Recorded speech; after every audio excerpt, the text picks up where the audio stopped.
Welcome to my mini blog. I hope आपण मैंने बहुत भले थे मु भी बहुत भले अच्छे। चलो स्टार्ट करवा आज वीडियो। तो आज वीडियो रे मुझे पिज पकई फुटण देदेली ये मटर भाजीदेली आलू बैगण मटर तरकारी करी। तो ये मुझे मसला जीरा धनिया पाउडर मर्च पाउडर हल्दी पाउडर ये सब पानी पकई टी पेस्ट बनईदेली अदा रसुण छेचिदेली।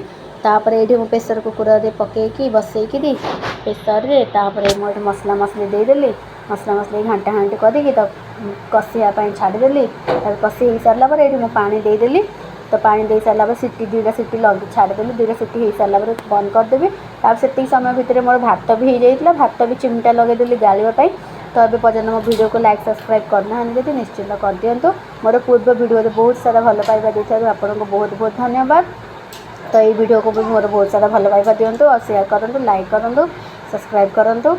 तो ये मुझे दिअर टिफिन बाढ़ीदेली खाए कंपानी नहीं कि जी। तो ये मुझे भात तरकारी रेडी करदेली गलापर मोर ये खावाई मुझे बाढ़ीदेली। तो भात पखाड़ भात और तरकारी टमाटो भजा जेहतु ये बासी पखाड़ तो गाँव भाया मिले मुझे गरम पानी गरम भात को पखाड़ी लेंबू सहित एमती बनई खाईदिए मन बुझापी। तो खाईदे एमती बन खाईदेलु। तो मो पुओ को भी बहुत भल पखाड़ भात सी भी ये खाइला। तापर आम माँ पुओ मिसिकी खाइलु। तो ब्लॉग को शेष कर रहुछि। जय जगन्नाथ।